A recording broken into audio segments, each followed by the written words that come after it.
Good afternoon, everybody. Welcome to the special town council meeting of December 2nd. Will you call the order? I sure will. Mr. Brown?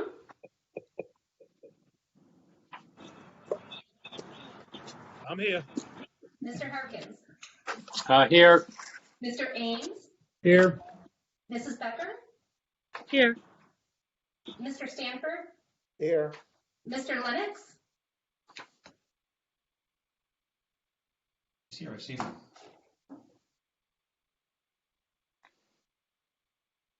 him. We lost him. And Mayor McCann? Here. We'll check. Oh, there's Mr. Lennox. Mr. Lennox, you here? Here. Excellent. Caller here, sir. Thank you very much. I need approval of the agenda for today. Mr. Mayor, I would like to approve the agenda with the addition of an emergency executive session due to exigent circumstances. Have a second on that? That's acceptable. Have a second? Who's in the bar? All in favor, just raise the right hand. Good, thank you very much. Was it 7? Yes. Okay, let's go right to appearance by citizens.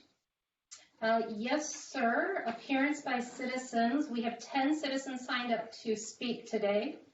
And we will start with Mr. Lawson. Eric Lawson.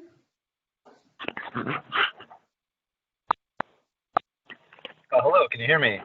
Yes, sir. Hi, can you hear me okay? Yes, sir. Okay, my name is Eric Lawson. I'm a molecular biologist from the University of California.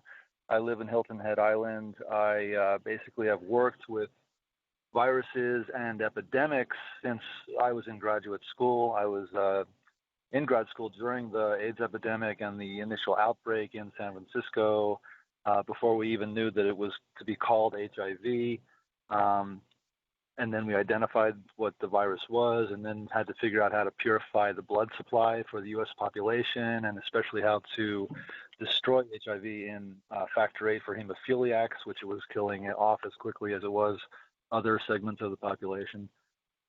So I've been involved with viruses in molecular biology and molecular diagnostic testing, such as the PCR testing for COVID-19. I've been involved in biological therapeutics as well, how to actually clone these products with a recombinant DNA technology. So my background has been in the laboratory, in the hospital, and working directly with the FDA and ministries of health around the world, getting products approved for molecular biology and molecular therapeutics, as well as molecular diagnostics. So I've been intimately involved in the type of PPE to use in the lab, in the hospital, as well as, as I mentioned, working with the legal system in terms of how to identify what medical devices are appropriate for the type of patient. Now, I wanted to say that I understand what types of PPE work with viruses and what work with viruses and what type of PPE do not. And all of the masks, 100% of the masks that I see people walking around with on Hilton Head Island and all across this country do not work for viruses. They do not have any value for COVID-19. They basically, in fact, the FDA requires that any manufacturer of such a medical device write on their documentation that this is not approved for use against for protection against viruses, it is not valuable for reduction of infection, and it is also useful for reduction of transmissibility.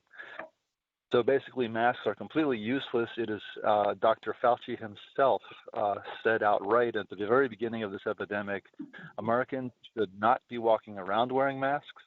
He said that at best it will just make them feel better, but so will a rabbit's foot.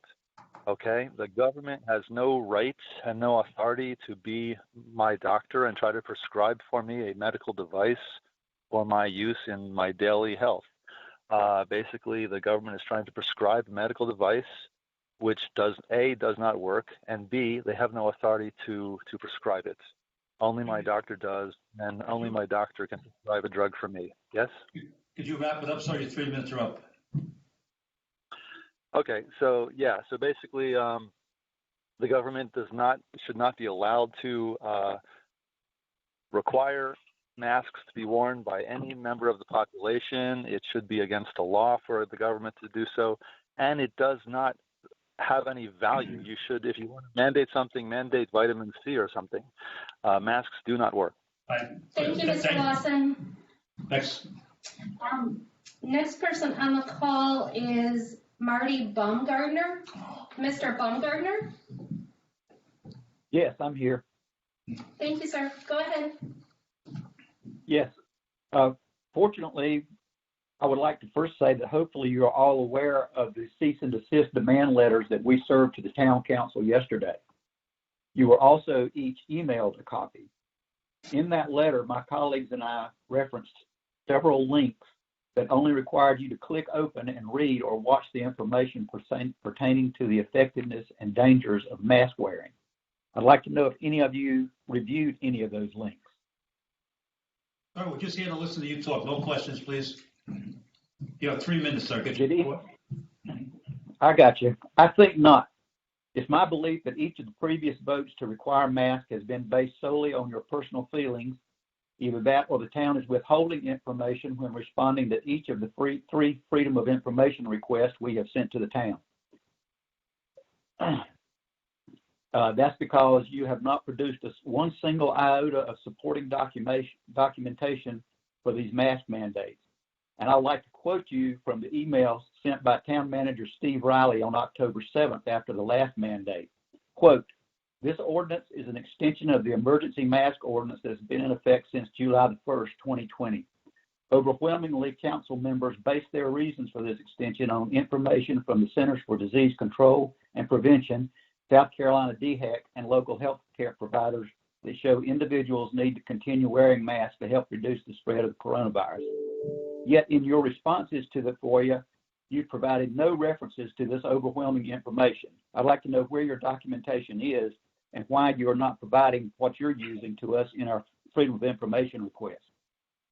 Secondly, as far as the finances is concerned, we'd like to know how much money the town benefits from by keeping this mask ordinance in place and violating our civil rights. I know that you're receiving some because based on the FOIAs that we've received, invoices in there show that you have bought thousands of dollars worth of face masks. I'm sure this was reimbursed by you to you from state or federal sources. We'd like to know where all the money is and if you have any money coming in from state, federal sources that are based upon keeping these masks in place. Again, we have asked for this information in FOIA requests and have not even received a response for that. So, in light of our cease and desist, we would like to encourage you not to vote for this extension again, because we do feel that it is a violation, and we would like to put you on notice that we will be pursuing other avenues if we have to. Thank you. Thank you, Mr. Baumgartner. Next. Ms. Shedlag, Iris Shedlag. All right, I'm going to move on to Cherry Norris. Miss Norris? Miss Norris? Are you talking to me? Yes. Yes, ma'am. Hi, good afternoon. We hold these truths to be self-evident, that all men are created equal, that they are endowed by their Creator with certain unalienable rights, that among these are life, liberty, and the pursuit of happiness. There is no justification for taking away individuals' freedom in the guise of public safety. When you abandon freedom to achieve security, you lose both and deserve neither. A true patriot will defend his country from its government. Thomas Jefferson. The greatest tyrannies are always perpetrated in the name of the noblest causes. The slavery of fear had made men afraid to think. These are the times that try men's souls. The summer soldier and the sunshine patriot will, in this crisis, shrink from the service of his country. But he that stands it now deserves the love and thanks of man and woman. Thomas Paine. Nations do not die from invasion, they die from internal rottenness. Those who were ready to sacrifice freedom for security ultimately will lose both. Abraham Lincoln. There is very little value in ensuring the survival of our nation if our traditions do not survive with it. And there is very grave danger that an announced need for increased security will be seized upon by those anxious to expand its meaning to the very limits of official censorship and concealment. John F. Kennedy. The marvel of all history is the patience with which men and women submit to burdens unnecessarily laid upon them by their governments. The time is near at hand which must determine whether Americans are to be free men or slaves. The Constitution is the guide which I will never abandon. Where are our men of abilities? Why do they not come forth to save our country? George Washington. May I stress the need for courageousness, intelligent, and dedicated leadership, leaders of sound integrity, leaders not in love with publicity, but in love with justice, leaders not in love with money, but in love with humanity, leaders who can subject their particular egos to the greatness of the cause. Perhaps the worst sin in life is knowing right and not doing it. Martin Luther King Jr. Give me liberty or give me death. Patrick Henry. Thank you, Ms. Norris. Mrs. Laking, Lisa Laking? Mm-hmm. Yes, can you hear me? Yes, ma'am, we can. That is a tough one to follow from the previous caller, so need to collect myself here. But guys, you've heard from me before. I've emailed, I've called. I'm sorry I get emotional because this is about my children. This is about our children. And you guys, our kids are at no risk of COVID, and you have them walking around in masks. This is just beyond my comprehension. I am begging you to please, for the love of God, just restore it as a freedom of choice. There's 99% compliance on this island.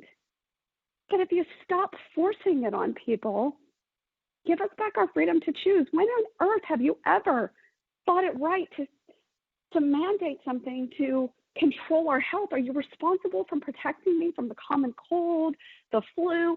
Why aren't you putting a full ban on cigarette manufacturing, sales, and smoking here? It kills over 480,000 U.S.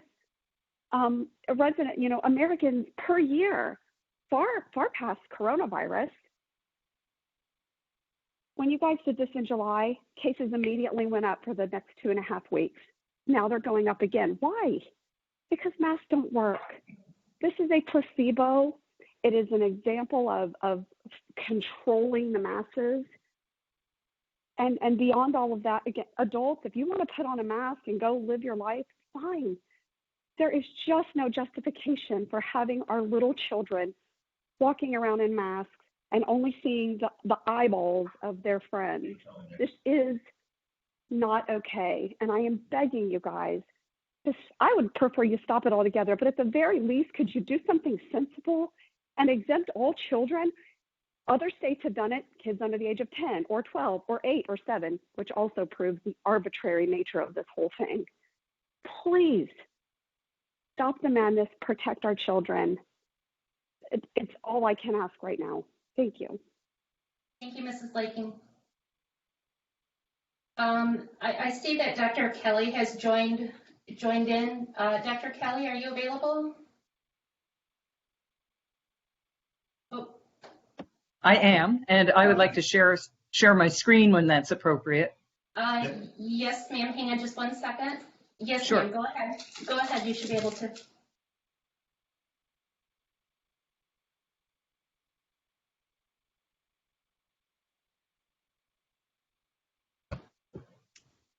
Can you see that? Yes, ma'am. We can. Okay.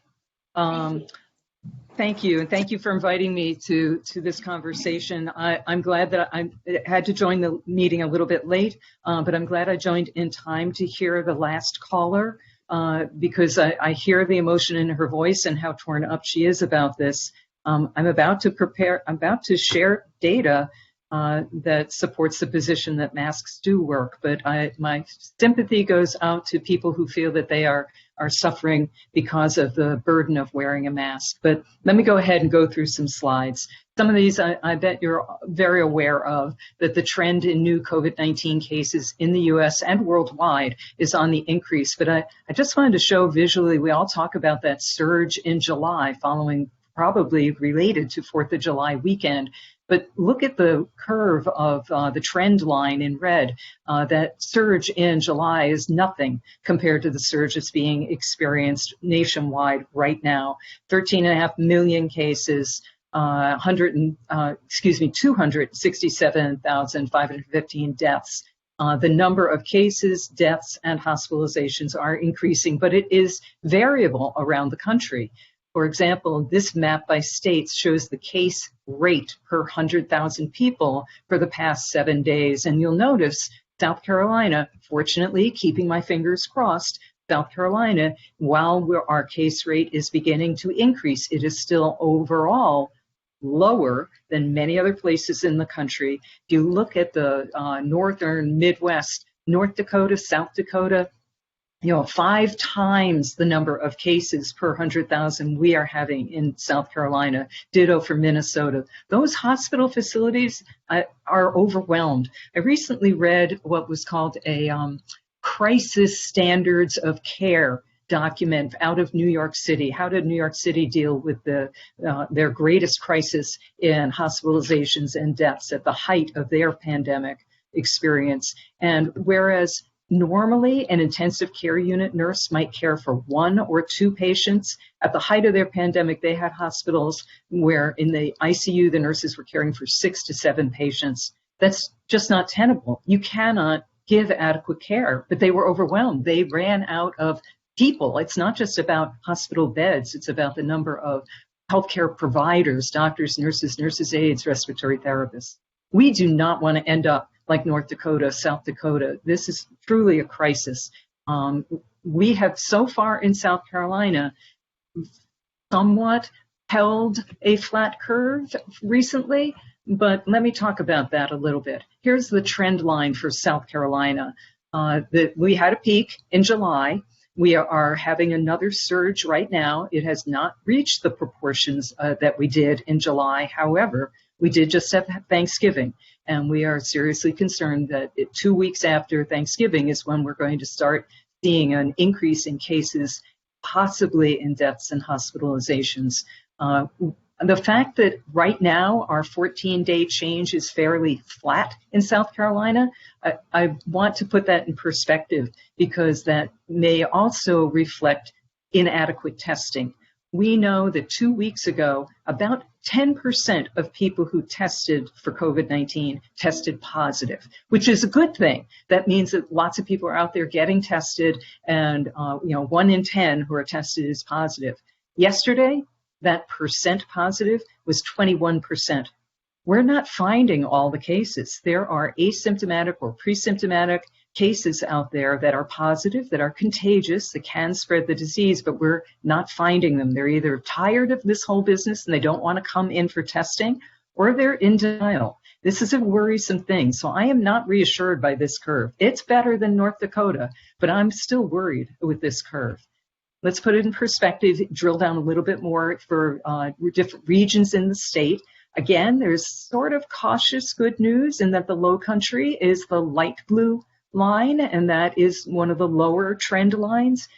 However, just as I mentioned, the percent positive, the number of people getting tested, isn't where we would like it to be. And we do have concerns because of the previous holiday and the upcoming holiday. If you want to look at just the last, this is an out-of-date slide. I'm sorry. it might be worth looking past. This was from 2 weeks ago, and I'm sorry, I meant to insert a new slide. In general, in Beaufort County, it is better than overall South Carolina, and South Carolina is better overall from the USA. But I promise I can get you an updated slide. All of these numbers have increased.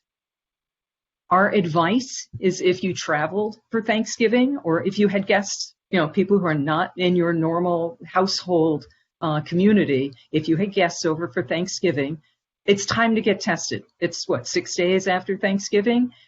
Most people, if they are going to become positive, if they're going to contract the disease, they would become positive between days 5 and 7. So now is a good time to get tested, even if you don't have symptoms.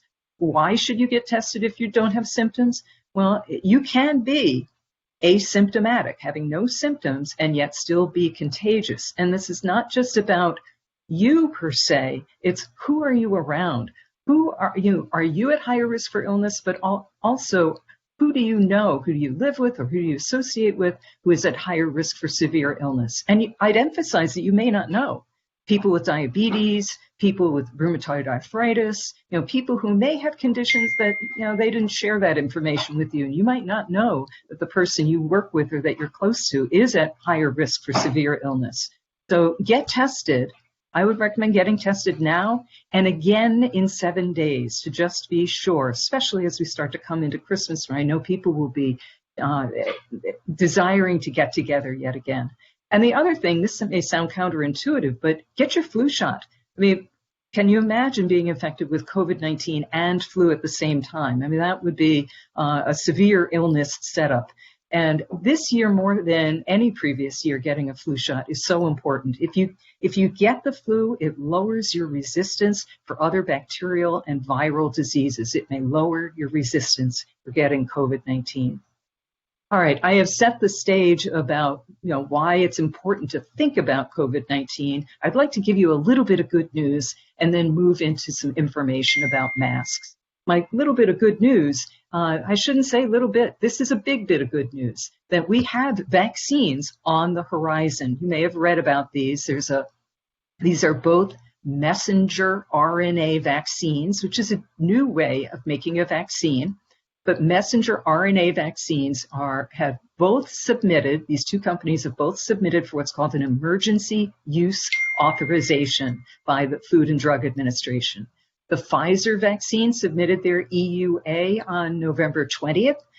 We anticipate that the FDA review may be completed by December 10th. That's if FDA doesn't have any additional questions or they say, no, you need to go back and redo some aspect of the study. If they approve on the 10th, then the decision about release of vaccine moves to the Advisory Committee for Immunization Practices, or ACIP. They have a one-day review and release their recommendations. If they all approve, meaning that they have found it meets adequate safety standards and is proven efficacious, meaning that it's effective, they will ship vaccine out to all the states within 24 hours. We anticipate we would have vaccine in South Carolina as early as December 12th. But again, that's if everything goes picture perfect. And that first vaccine allocation, we've been told, will be very limited. And we are working now with the ACIP and a vaccine advisory committee group unique to South Carolina to make decisions about what's the best way to use that initial limited dose of vaccine. And just to give you sort of a heads up, that discussion concerns we need to make sure that our hospitals are not overwhelmed like they were in New York City several months ago. So we are considering vaccinating workers in healthcare settings who are taking care of the critically ill COVID-19 patients. But certainly we're going to need to be covering long-term care facility, nursing home residents and their caregivers. And there are many other groups of people that we want to get vaccine to. We want to get vaccine to everyone who wants to receive vaccine, but we're going to have to do it in phases. Moderna is the other company that has submitted an EUA. The vaccines are actually very similar.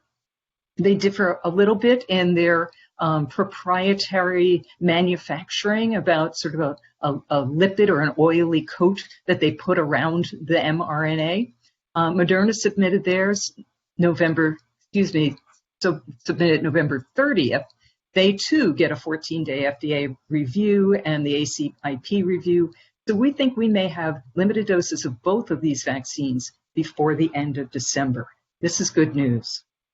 Now I want to move to, do masks really work? And I'm sorry that there appears to be controversy about that. I regret that there was mixed messaging in the beginning of this year. I think that is a combination of some poor messaging technique to the public, but also a genuine concern that there wouldn't be enough masks to go around for healthcare providers. And thirdly, this is a new virus. This is new disease. So information evolves. As we learn more, we do change our recommendations because we have new information. So here's some information about, do masks really work? And I'd like to show you what we've done right here in South Carolina. In South Carolina, as of November 30th, we had 60 cities and 10 counties that have mask ordinances, among them Beaufort County. And of these 10 counties, all of them have lower number of cases per 100,000 than the counties that do not have mask ordinances. I think the one exception may be Richland County, but there is evidence within South Carolina on a population level by counties. And this sort of demonstration has happened over and over in other settings. There are other states I could name that have done similar studies looking at counties that had a mask ordinance versus counties that didn't. It's been shown again and again in other settings. Counties that have mask ordinances have less COVID-19. I do want to point out something about wearing masks outside, because sometimes that's criticized as, well, I'm outside, I'm out in the fresh air, I don't need to be wearing a mask. Unfortunately, that's not true. It's certainly outside is less dangerous than inside, but any large gathering or staying within 6 feet of another person without a mask is a risk. And I'm just going to give you one example. This was that 10-day motorcycle rally in South Dakota. There were at least 86 Minnesota residents who developed COVID-19. Now, on the one hand, you might say, well, that's out of thousands of people who went to this motorcycle rally. That's not a big deal. It is a big deal. These are the ones we know about. These are the ones that we were able to trace back to that specific event. And what's important is not just the number of people who contracted COVID-19 by attending the event, but what happened when they went home. When they went home, they spread it to other people. So we've got, for example, 21 secondary cases. And those people spread it even further. We have 5 what they call tertiary cases identified among Minnesota residents. 4 were hospitalized, 1 died. I know these are small numbers. I bring it up because these are the limits of the sort of tracing that we can do, trying to trace back to a specific event. What worries me is the secondary and tertiary spread. Let me give you a good story, a positive story. How effective is wearing a mask? I think this is I could give you lots of statistical studies of plane flights or church settings or the church choir, but I think this is probably the most dramatic one in my eyes. 2 hairstylists who had pre-symptomatic COVID-19. They didn't have any symptoms yet, but they were still in their contagious period. 2 hairstylists who spent at least 15 minutes with 139 clients. Yes, they wore masks, and all of their clients wore masks, but they were certainly within 6 feet of these clients for more than 15 minutes, and they were certainly chatting away with these clients, and yet everyone wore face coverings. No one got infected from those 2 hairstylists. I mentioned other states where implementing mask mandates. Here's one of them. Kansas implemented a mask mandate in July, and some counties opted out. The counties with a mask mandate, their number of new cases per 100,000 people decreased by 6%. Maybe that doesn't sound like much, but that was July 3rd. They did not see the surge everybody else in the country saw in mid-July. What about those counties without a mask mandate? I mean, Kansas, presumably, human behaviors, activities, otherwise, were similar across the state. Counties without a mask mandate increased the number of new cases per 100,000 people, 100%. I have to end with my message that I know this is one people are tired of hearing, but help is on the way. We have vaccines on the horizon. We've worked so hard. All of you have worked so hard for so many months to try and suppress COVID-19 in your community, and you've been successful in a large extent. Those same messages still apply, and that it would be such a shame to lose the gains that we have maintained over the past 8-9 months in the next few months. As it gets colder and people are spending more time indoors, there's an increased risk of transmission of COVID-19. Avoiding large gathering, practicing physical distancing, wearing a mask, staying home if you feel sick, even if you think, oh, it's just a cold. It might not be. If you have any symptoms, to get tested for COVID-19 and to quarantine after exposure if you know you've been close to somebody with COVID-19. And again, more important than ever to get a flu shot. It could save your life, but if you're not worried about the flu for you as an individual, remember, if you get the flu shot, it will help protect other vulnerable people in your community. The flu shot doesn't take as well in some people. So you're getting the flu shot may prevent disease in somebody else who got the flu shot also, but the flu shot just didn't take for them. So I rushed through that a little bit, but I have my email address here. I'd be happy to take questions live now or questions by email. And thank you again for the opportunity to talk with you. Thank you very much, Dr. Kelly. We really, really appreciate it. Okay, who's next? Somebody's ticked off. Oh, okay. Okay, back to appearance by citizens, sir. Iris Shedlock. Ms. Shedlock? Can you hear me? Yes, Can you hear me? Yes, ma'am. Can you hear me? Yes, ma'am. This is Iris. I'm an island resident. Before you vote, I expect to hear the answer to the questions I posed to you yesterday by email. I want to hear why you prefer political science over actual science and why we should believe the lies and double standards.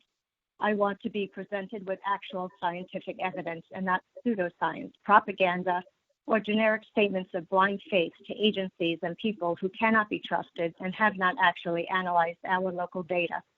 A yes vote would be purely political. Stop the fear-mongering. Stop the threats against businesses. Stop the emotional damage you are inflicting on both children and adults. Stop demoralizing us.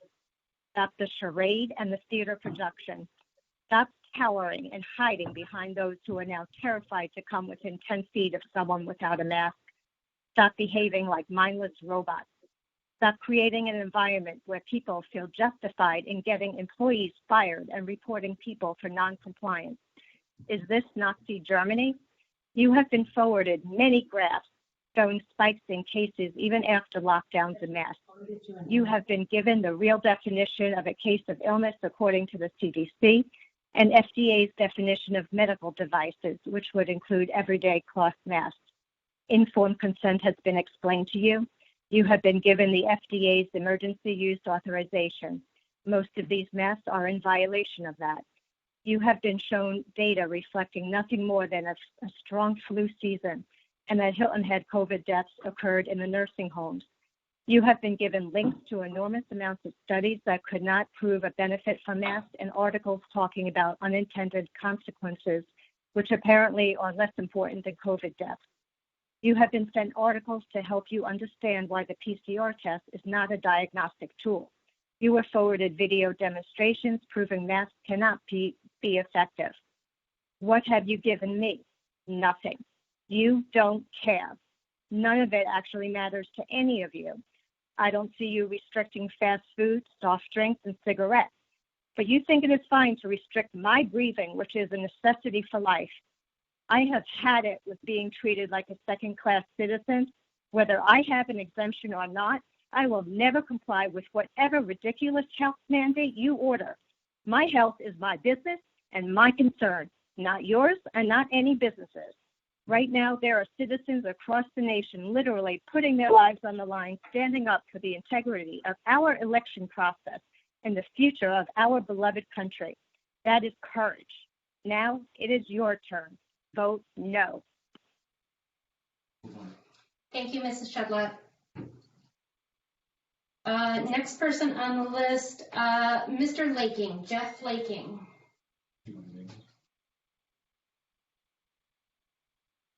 A little bit of what I was going to say to address the doctor. She sounds. I'm going to manipulate a little bit of what I was going to say. The doctor sounds like certainly a nice person. She's an epidemiologist, which is a study of statistics in the medical field. I encourage the doctor to look at the science instead of the stats. It may be out of her realm, but the stats are really misleading. And I'll tell you why, and we've covered this several times before. They're contaminated by mislabeling. Mislabeling because there's money involved. If you declare something a COVID case, the federal government rewards the health institution for caring for the person, and therefore the stats are misleading on that fact. There's financial incentives provided by the government. We also know the inaccuracies of the test. Governor DeWine could tell you a little bit about that. He tested positive for it. The next day, he tested negative for it. Yet his positive was still in the stats as a positive test for COVID. I don't think, as well-intentioned as she was, I don't think the analyzing of stats really gets the job done here. What you need are microbiologists that tell you about the size of the molecule of the COVID and the gap in mass. The masks do not stop. There's been plenty of tests on it, and I encourage her to look at these facts, and I encourage all of you to look at them as well. Plenty of scientific evidence in the inability of masks to stop the COVID molecule. It's far too tiny. There's plenty of evidence of those that wear masks getting corona at a higher percentage than those that don't. Cite Paris Island military base. I know you all to be intelligent individuals that must have been concerned about the citizenry when you took your roles. Now that the evidence supports no masks, and it does, please dig deeper than the media and get into the microbiologists, analysts of these sort of things. I wonder why intelligent people like yourselves still mandate masks. Wearing a mask makes you sick. It's been proven. It serves as an incubator for bacteria if worn for more than 2 hours. I know a microbiologist will be able to tell you that. Please analyze it. So by mandating people to wear a mask, you're actually making people sick. They don't know it. They're just following your guidelines, but that's what you're doing. Please make it optional. It's okay to be optional. Those that really want to wear a mask can still wear masks. You could do it quietly. You could quietly remove the signage and let freedom reign. That's what this country was born on. Freedom, reign of choice. Thank you, folks. Please do the right thing. Thank you, Mr. Laking. Danny Guys.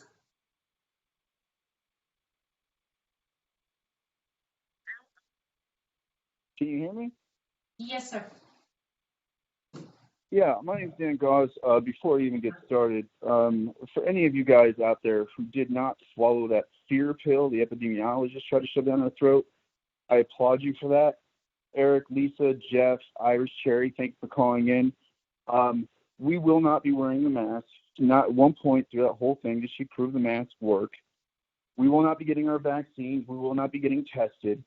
I have been an activist in this since the beginning, and we are not stopping here. We're going to keep moving forward. I work right now with INM, and I'm affiliated with multiple groups within the state, from Charleston, Beaufort, Aiken, Rock Hill, thousands of people who are done with this. They've seen the harm that the mask caused mentally and physically. We're done with it. I'm a freelance reporter during the daytime for INM. Normally, I do family pieces. 9 times out of 10, they're happy. But as this continues to roll on, the sadness is growing.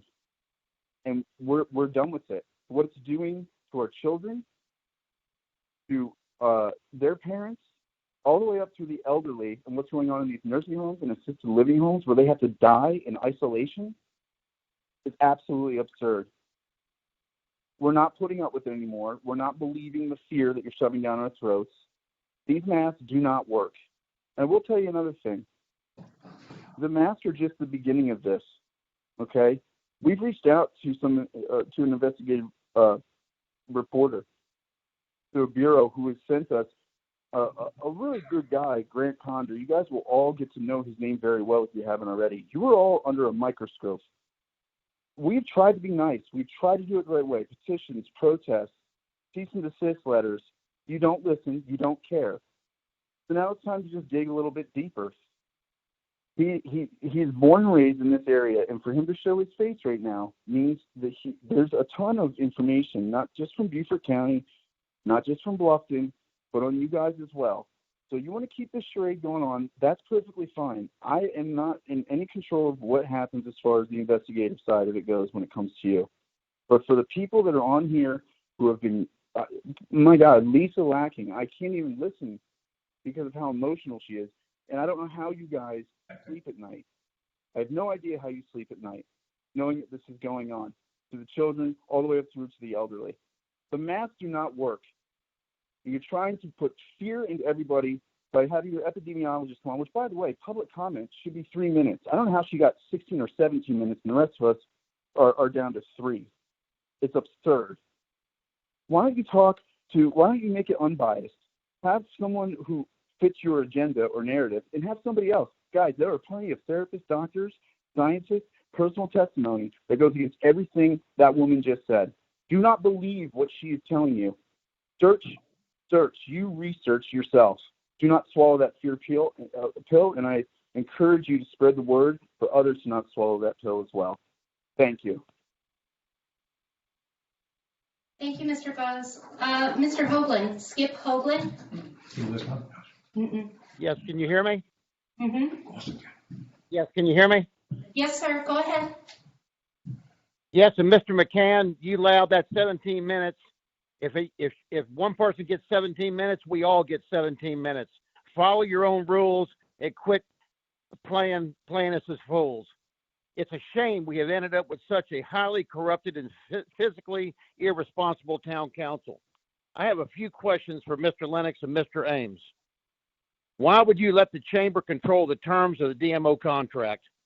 Why was the lawyer who drafted this who was the lawyer that drafted this contract? It seems very similar to the last contract that was drafted and controlled by the chamber lawyer himself, David Tigas and Walter Nestor. If that's not true, tell me who the lawyer was. We're going to find out.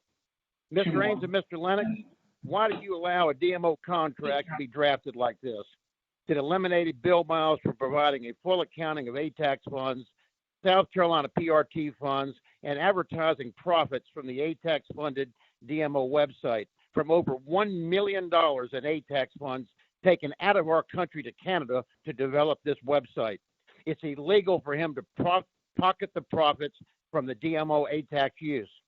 Mr. Ames and Mr. Lennox, why are you both allowing Bill Miles to illegally use millions of ATAX funds with no accounting and another fraudulently drafted contract you both were in charge of?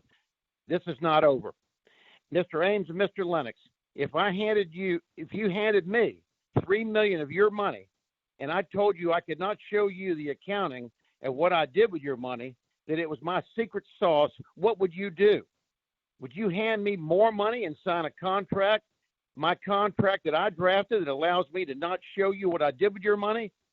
How can you be so corrupt? How is it possible you can be so law-breaking? Mr. Ames and Mr. Lennox, this DMO contract with Bill Miles is fraudulent, it's illegal, it's not valid.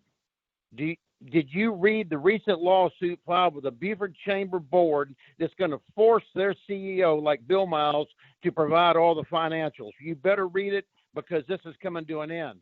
And are you aware that South Carolina Turk, South Carolina DNR, the Treasury is all looking at this? And Mr. Ames and Mr. Lennox, how will you answer to this fraud that you knowingly committed? I want to tell you something.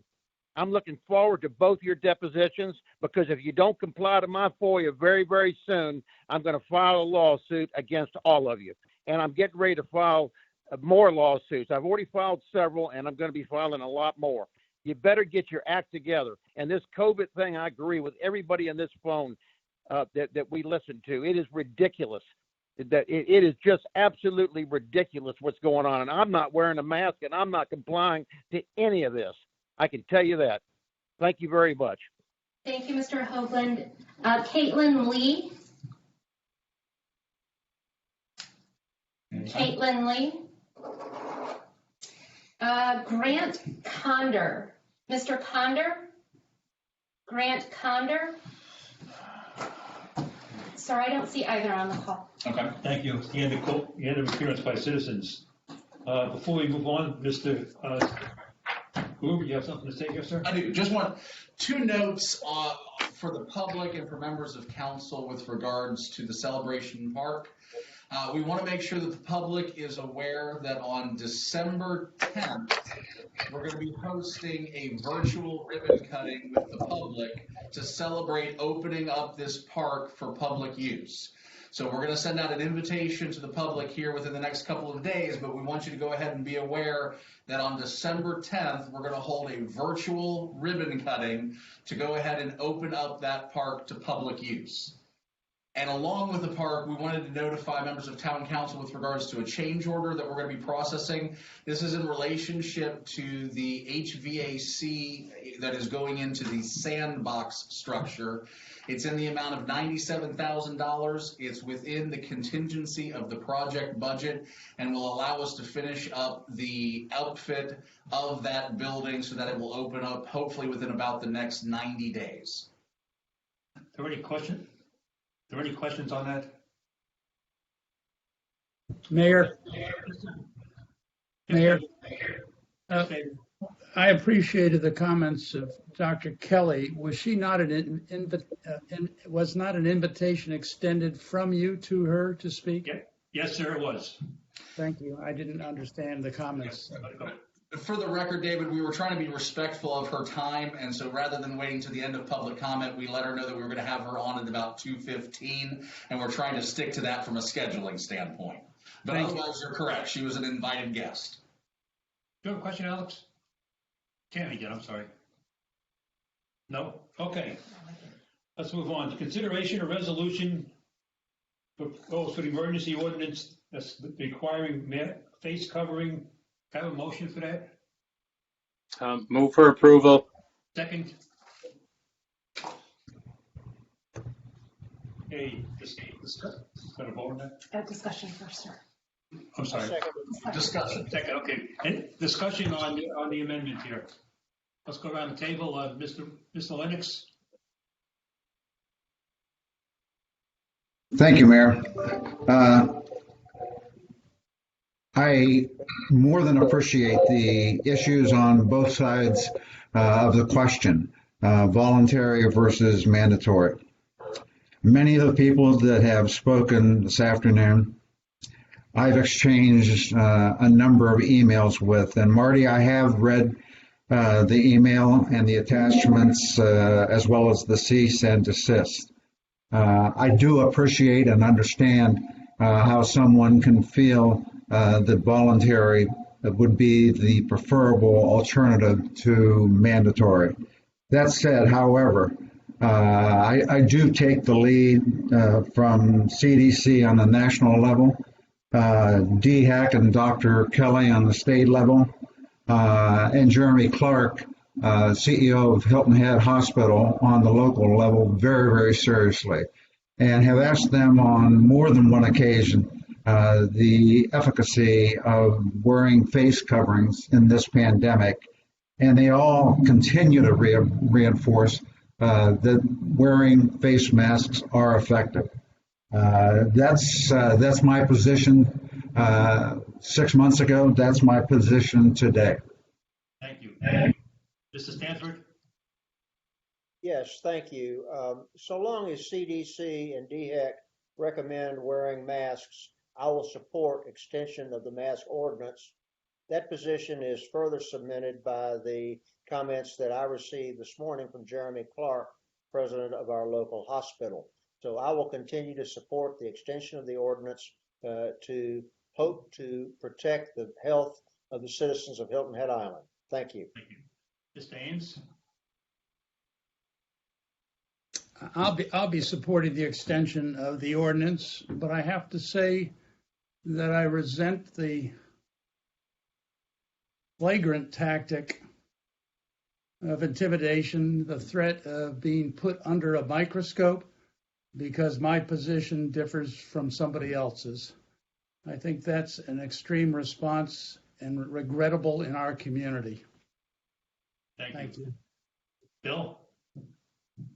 Yes, my position is guided by the wisdom of CDC, by DHEC's continued analysis of this situation, and as evidenced by one of their key leaders, Dr. Kelly.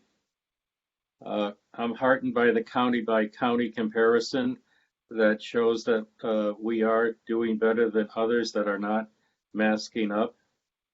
I'm in contact with the leadership at our hospital on a routine basis, and they continue to very vocally support continuing the mask.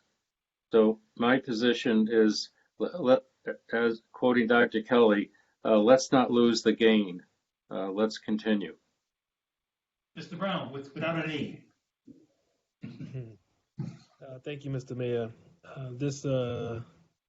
This has turned out to be a very interesting topic with many comments, either for or against.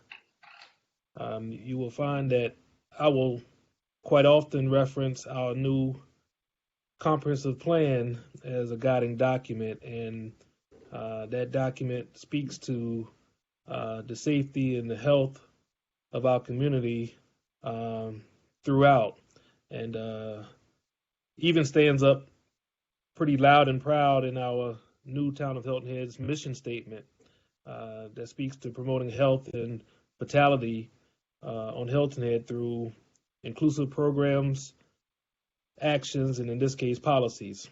So I too will be supporting the mask ordinance today. Thank you. Tammy?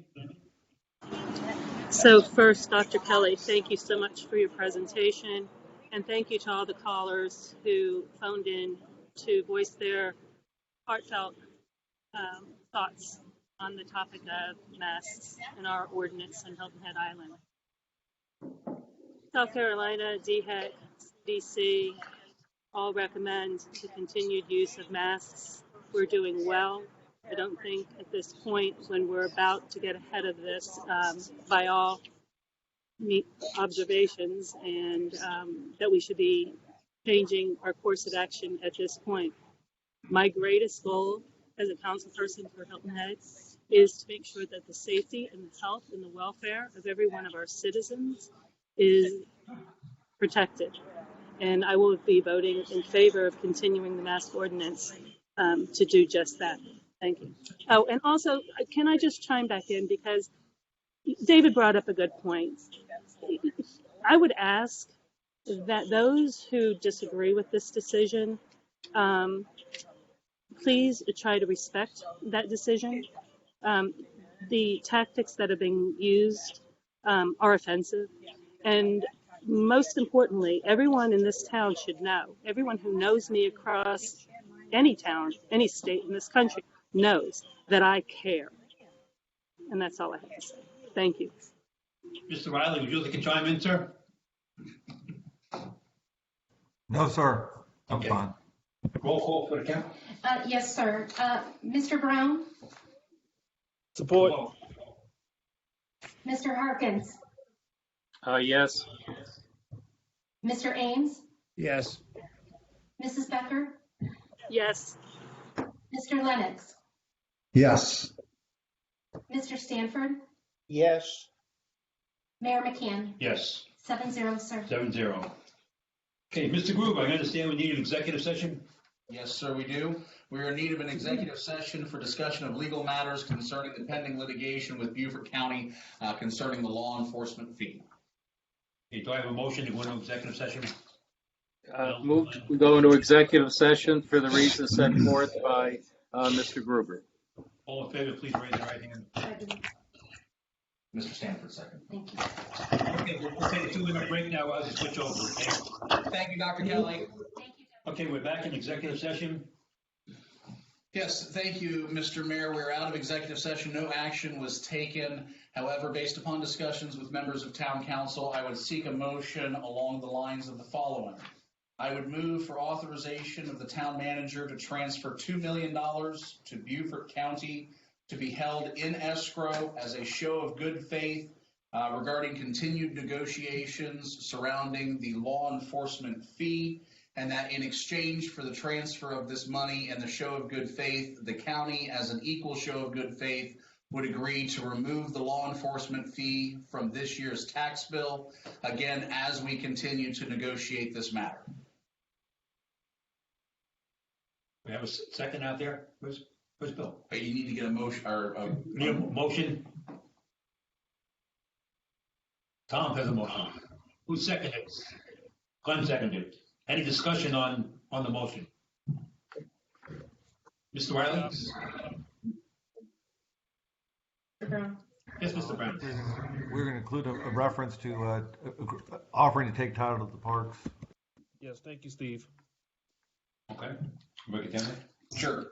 In addition to transferring the $2 million, we would go ahead and request title to the county-owned parks properties on the island for which the town will be assuming maintenance responsibilities. I agree. Yeah, agree. Any questions, Mr. Brown? Yeah, a question. I think it's important when we have a motion that there is enough information in it that it can be interpreted by the public. I'm not asking for more, but I'm just wondering, Josh, read that again. Does it say that $2 million, the dispensation of that $2 million, or is it just held in escrow and that's? It says it's held in escrow as a show of good faith regarding the continued negotiations surrounding the law enforcement fee. Okay, okay. I'm okay with that. Everybody else okay? Christian, call the roll. Call the roll, sure. Mr. Brown? Support. Mr. Harkins? Yes. Mr. Ames? Yes. Mrs. Becker? Did we lose her? We did lose her. Mr. Lennox? Yes. Mr. Stanford? Yes. And Mayor McCann? Yes. That is a 6-0 vote. Ms. Becker is gone. Thank you very much. Can I have a motion to adjourn? So moved. Second. Alex. Tom Lennox, okay. Oh, okay, raise your right hand. Good night, guys. I'll talk to you soon. Good night, everybody. Thank you, Dr. Kelly.